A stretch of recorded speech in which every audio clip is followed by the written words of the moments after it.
હવામાન શાસ્ત્રી અંબાલાલ પટેલે માવઠાની નવી આગાહી કરી છે। છેલ્લા કેટલાક દિવસોથી ભાવનગર સહિત ગુજરાતભરમાં વરસાદી વાતાવરણ સર્જાયું છે। વરસાદી વાતાવરણની ખેતીના પાકોને ભારે નુકસાન થવાનું ખેડૂતોમાં ચર્ચાઈ રહ્યું છે। 13મી તારીખમાં પણ કોઈ ભાગમાં વરસાદ થશે। ત્યારબાદ તારીખ 15, 16 ને 17માં ભિન્ન ભાગોમાં રાજ્યના વરસાદ થશે, જેમાં લગભગ ઉત્તર ગુજરાતના ભાગો, મહેસાણાના ભાગો, જામનગરના ભાગો, કચ્છના ભાગો અને પશ્ચિમ સૌરાષ્ટ્રના ભાગોમાં અને અમરેલીના ભાગોમાં વરસાદ થવાની શક્યતા રહેશે। સુરેન્દ્રનગરના ભાગમાં પણ વરસાદ થવાની શક્યતા રહેશે।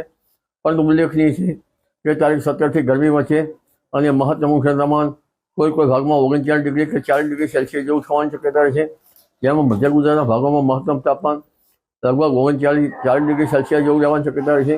મહેસાણાના ભાગોમાં પણ 39-40 ડિગ્રી સેલ્સિયસ જેવું રહેવાની શક્યતા રહેશે। દક્ષિણ ગુજરાતના ભાગોમાં 33-34 ડિગ્રી સેલ્સિયસ જેવું રહેવાની શક્યતા રહેશે। પશ્ચિમ સૌરાષ્ટ્રના ભાગોમાં 33-34 ડિગ્રી સેલ્સિયસ જેવું મહત્તમ તાપમાન થવાની શક્યતા રહેશે। કચ્છના ભાગોમાં પણ 35-37 ડિગ્રી સેલ્સિયસ જેવું થવાની શક્યતા રહેશે। પંચમહાલના ભાગોમાં પણ 36-37 ડિગ્રી સેલ્સિયસ જેવું મહત્તમ તાપમાન વધી શકે છે। એટલે હવે ભેજ અને ઉકળાટ સાથે તારીખ 15 બાદ ગરમી વધી જશે। તારીખ 17મીથી ઉકળાટ અને ગરમીનો દોર વધુ રહેશે। પણ ઉલ્લેખનીય છે કે તારીખ 15, 16, 17, 18માં હજુ ભિન્ન ભાગોમાં વરસાદ થવાની શક્યતા રહે છે અને ત્યારબાદ રોહિણી નક્ષત્રનો પણ વરસાદ થવાની શક્યતા રહેશે। તારીખ 28 મેથી 4 જૂન વચ્ચે રોહિણી નક્ષત્રનો વરસાદ કોઈ ભાગમાં થવાની શક્યતા રહેશે।